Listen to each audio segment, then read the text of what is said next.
nagtawag na kami ng ibang gusto mag-develop, hindi lang yung UP Manila. So, nung pong Tuesday ay, Friday ay merong nag-attend na at around 8 other interested groups to do the ventilator research. For example, ang Don Bosco po, ang Mapua, okay, ay nag-propose din sila na sabayan na sila. Hindi naman kailangan isang grupo lang po ang pwede namang sabay-sabay. For the mobile clinic for LGUs, mobile clinic is a self-contained vehicle equipped with a medical team that can provide healthcare services. And mobile clinics may be a flexible and viable option for treating isolated and vulnerable groups, especially during the enhanced community quarantine.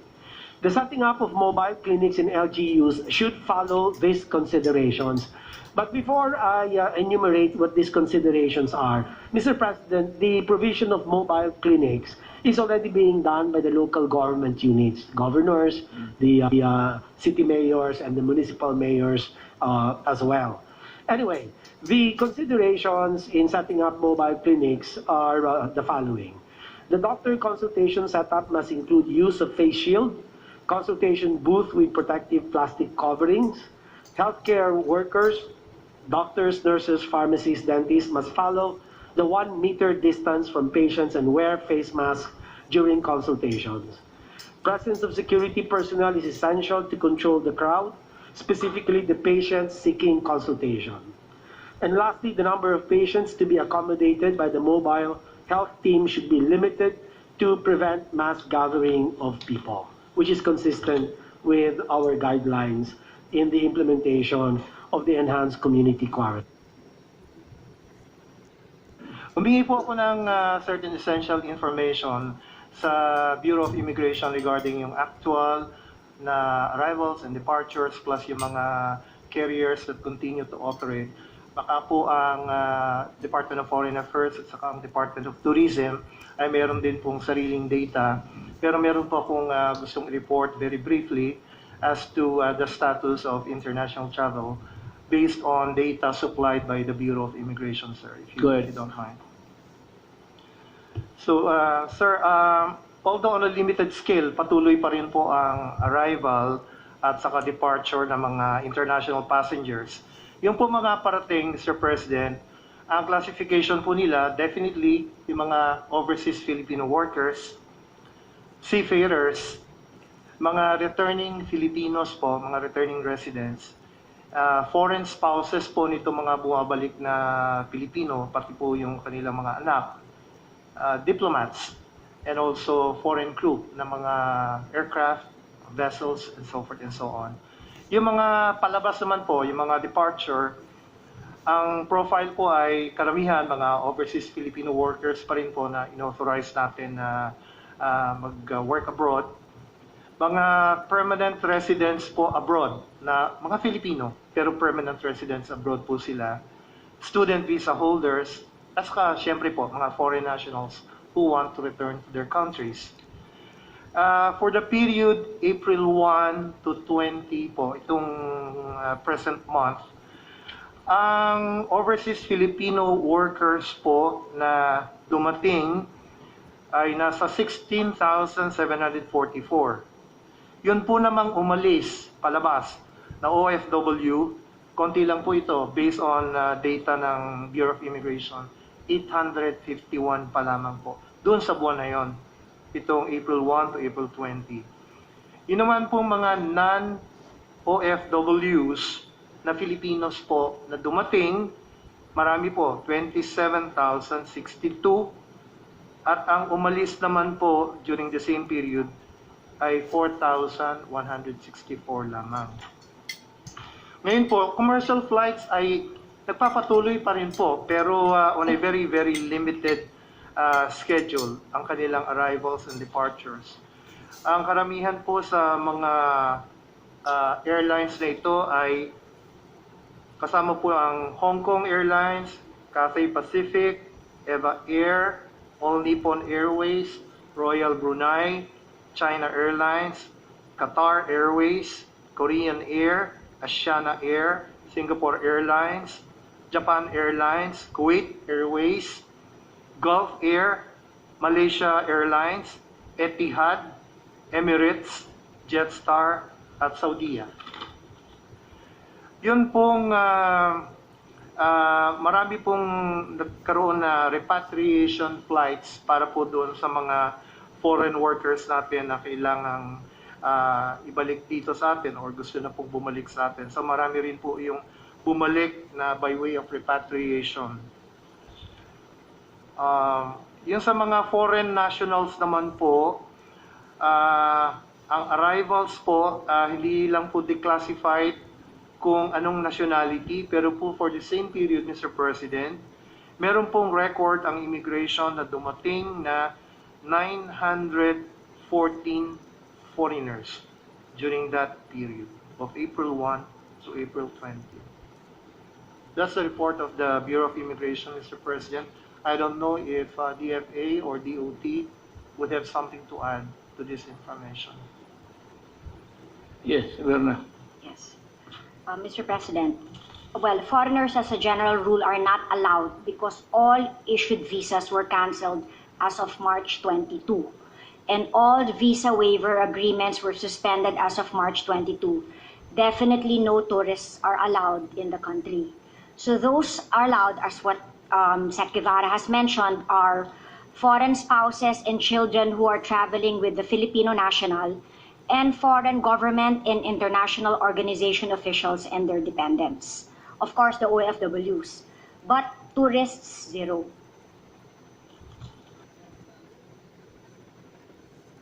Good evening, my countrymen.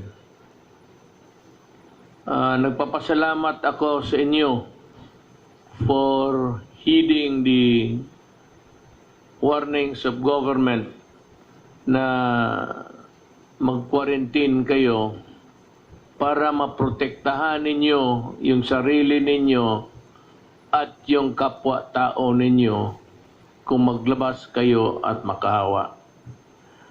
And also, I'd like to thank my gratitude to the uniformed services natin dito. Air Force, flying almost with non-stop, delivering the medicines and medical kits required. And for the Army, for delivering also in company with the government workers yung mga tulong ng pera, pati yung mga pagkain. Again, it is a sad thing to know that yung mga sundalo ko pinagpapatay while even doing the most honorable task of accompanying the government workers delivering money and the food. I'm so sad about this development, but there will always be a time for reckoning. There is no more peace talks to talk about. I am not, and I will never be ready for any round of talks. Kasi simply the NPA, the Communist Party of the Philippines, has no respect either for their spoken words or in their deeds of killing soldiers who are on humanitarian missions. Now, kulang pa tayo, we are still in the process of magbibili pa tayo ng maraming personal protection kits for our frontliners at ating mga medical people.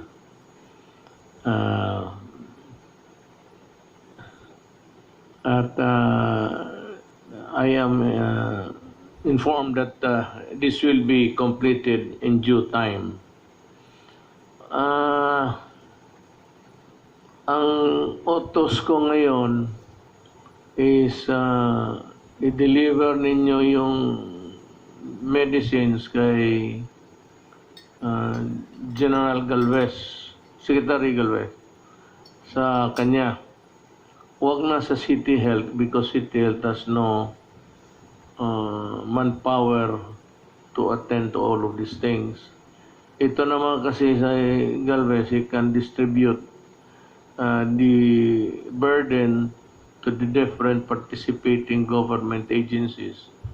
And for one, gusto kong madalian, so i-deliver ninyo ito if it's intended for the provinces outside of Metro Manila. Yung malayo, it's being ferried by plane. Yung malapit lang, of course, by land. Pero gusto ko na dumating sa madaling panahon. And to this end, I have requested na yung para sa mga malalayo na lugar, i-deliver na lang ng Air Force doon sa TOG at kunin sa TOG yung mga beneficiaries or recipient if they are near. But if it is intended for a place that's too far away and not easily possible, then we can use the military helicopters, but with one condition, that on the ground there are troops that will secure the crew and the equipment itself. Mahal yung helicopter ko at sayang. Let us not be reckless about this. Ngayon, itong complaints na naghihintay sila, nagpipila sila sa FDA, naintindihan ko yan. Sabi ko nga nandito man si Attorney Domingo, the head FDA,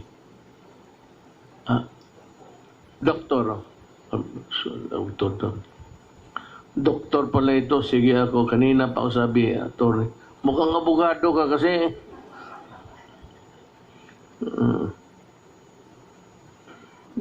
Kasi mama mo, abogado.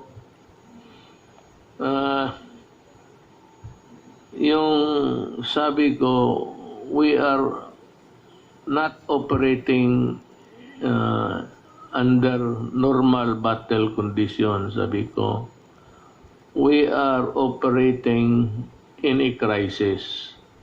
Kaya, sabi ko, for the FDA and yung kay Boy, Secretary sa DOST, magdoble sila ng tao, and the FDA, pati yung mga laboratories ng DOST Boy, your offices must run 24 hours. So, magdagdag kayo ng maraming medtech o yung mga nakagraduate na ng doktor, naghihintay lang ng results, or anybody nandyan sa health services, if you want to give your services, volunteer. I have authorized both this itong dalawang opisina, FDA pati yung DOST, to employ as much as many that would be required para magmadalian and to enable the agencies to work day and night. Sabi ko kasi we are fighting a warrior, a crisis. So yun ang gusto kong masabi sa inyo. And yung hindi pa nakatanggap, let us know by radio or what. Magreklamo kayo ng mga radio stations ninyo dyan o doon sa mayors ninyo, barangay captain when the mayors. Yan ang ating configuration ng gobyerno natin. Governors, mayors, municipal mayors, city mayors, barangay captains. Yan, mag-report kayo dyan, and it's a matter of just using a cellphone. Lahat naman ng cellphone, you can report to the governor, or the governor will just ask Malacanang kung sino pa ba ang those who were left behind. Sino pang hindi nabigyan. Kasi pagbigyan namin lahat.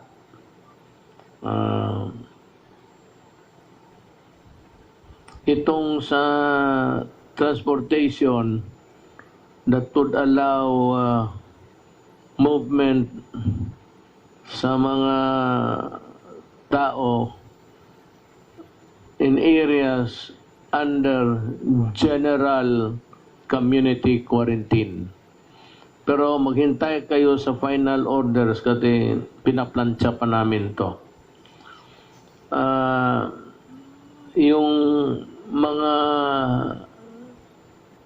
tindahan, yung mga bazaars, mga malls, big or small, it behoves upon you to see to it that the workers are protected. Meaning to say that the sanitation of the place must be guaranteed and that the employees are provided with durable and workable masks. And aside from sanitizing the place every now and then, you ask us to open. We agreed, but there are the protocols to be followed. May not immaculately clean, but just sanitize it for COVID not to thrive. Tapos, endangering your employees. Now to the PNP, marami ang makita mo ngayon kasi kukulang ang sakyan eh. But there are people who are forced to travel for a host of reason. One is nagkasakit, gusto pumunta ng ospital. One is wala talagang masakyan. Tapos may babae, matanda, bata, o kaya babae naglalakad. For all you know, she might really be a worker, a frontliner, or whatever.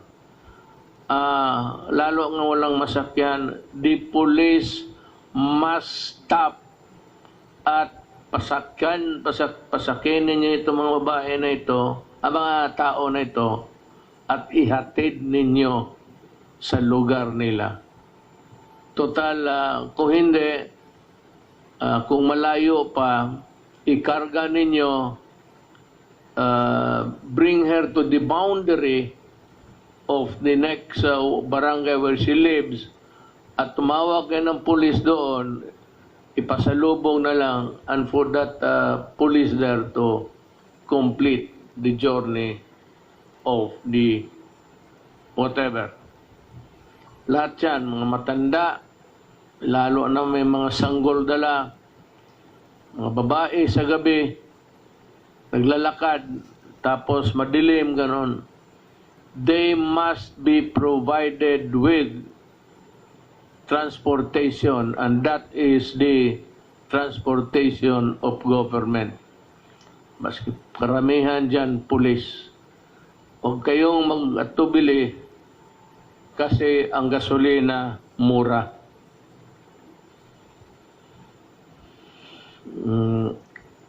yun lang man siguro. Wala naman akong malapit na. Yung iba naka-lockdown pa rin. Tayo, we might open partially, construction workers and things like that. You wait for lalabas na yung modified ang natin, quarantine. So we will allow sectors of society that are di talaga nagdidikit-dikitan. Ang problema nito kaya modified muna eh. Kasi kung magsiksikan kayo dyan sa LRT na naman, wala nang katapusan ang problema natin. It will never end. And it will bring us down and down.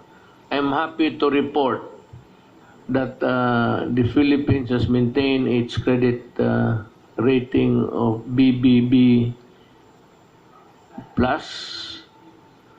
Hanggang ngayon, yung iba nagbagsakan na. And because, bala mo bakit? Kasi naniwala kayo, yung iba kasi late nag-lockdown, yung iba kung ano pa, tayo sunod kaagad sa batas. Pagsabi gawain to, tapos ang mga trabahante ng gobyerno for the time na wala pang lockdown, mahusay. They were really working. And let us not forget government and mga cabinet members, they are working. And the military and the police. Naawa ako sa kanila. Kulang sa tulog, hindi sapat sa sahod, pero that is how it is. Pumasok tayo dyan, magtiis tayo. But what is really very telling there is that we are serving our fellow human beings. Maraming salamat po.